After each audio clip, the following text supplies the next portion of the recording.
We launched GoLine, the world's first telematics solution for a search platform. We're using telematics to determine the actual location of certain assets to where the searcher is looking for machines. We've been interested in telematics now for a couple of years, and we've been working with a company called the Fleet Office. We've been working with them to see how we could potentially use telematics data to, I guess, make the lives of our searcher audience a bit faster and quicker. They introduced us to C-Civil, and they've been using telematics for completely different reasons. They're using it for making more efficient construction sites, safer construction sites, and they're really, I guess, leading the way that telematics is used from the construction, the contractor's perspective. So we caught up with the guys from Fleet Office and had a bit of a chat to them about exactly what they're using it for in their business. We're here today with the guys from C-Civil and firstly Jim Lee from the Fleet Office. Jim has been working with the guys at C-Civil. This is Mark, Fraser, and Dean. They're one of the I guess the senior managers in the business across operations, safety, and general management. We wanted to just have a quick discussion today about your use of telematics, and I guess we've heard through our relationship with Jim that you guys have been quite progressive with your use of telematics, and it's been working really well for you. If you were to summarise, I guess, the three most important things that telematics has done for C-Civil, what would you say they were? Look, I think firstly is through monitoring utilisation, we've improved the utilisation of our fleet across the board. Being able to monitor the idle reports and be able to act on those has been a major benefit. Secondly is daily cost tracking, so automated production of hours into our costing system at the end of every day through monitoring the equipment.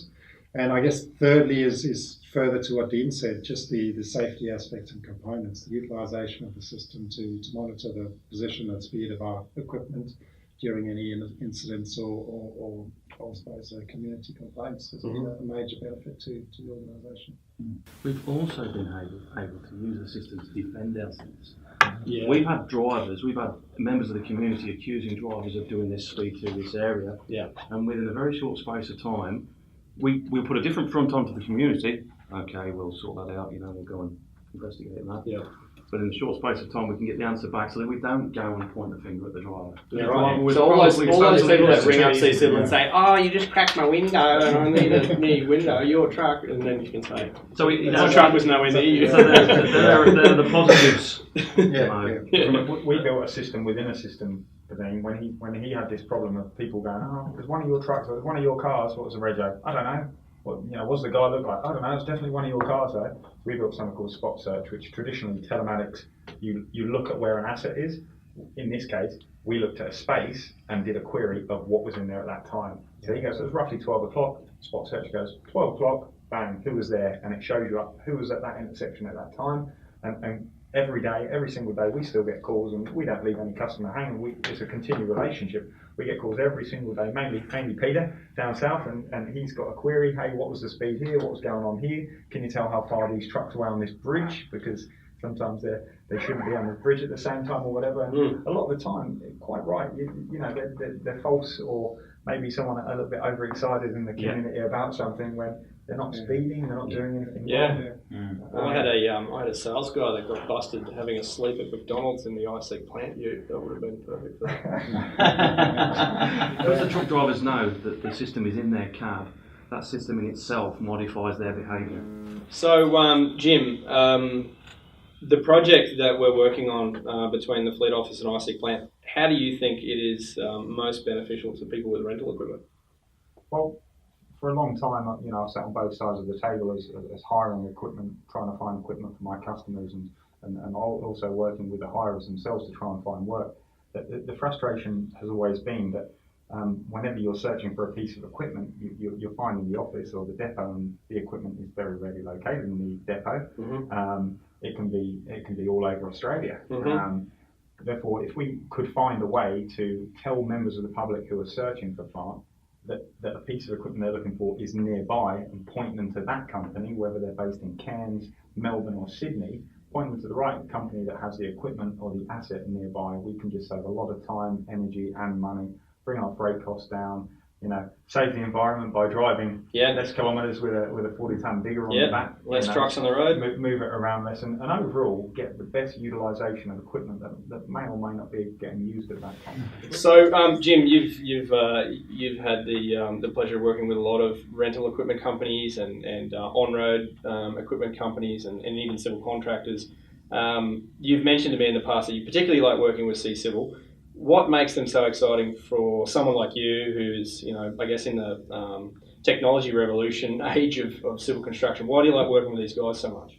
I think it's their outlook on where they want to be.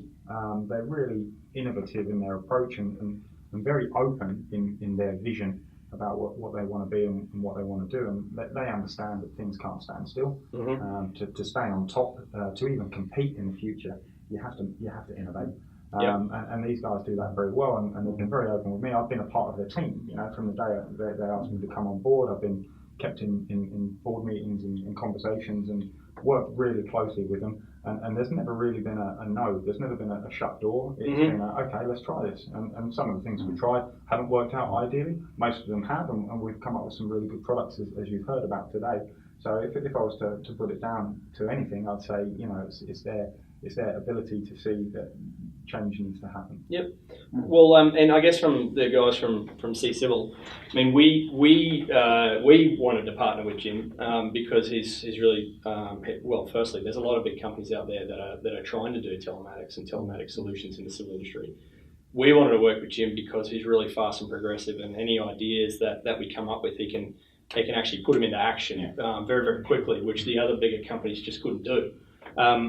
Why? I mean, considering that there are a lot of big companies out there trying to access the civil telematics space, why did you guys choose to work with Jim? I definitely I chose Jim because of the you're dealing direct with one of the directors of the company. You're not just dealing with someone on the other end of the phone. I guess so. When you want to change something or modify, Jim's always more than available, and just a rapid type response to any issues we have, and professionalism, basically, across the board. So, Thanks for watching our discussion with C-Civil and how they're using telematics to improve their projects in safety, quality, and performance. If you want to check out our Go line, go to iSeekplant.com.au and run a search to see it in action. Thanks for watching.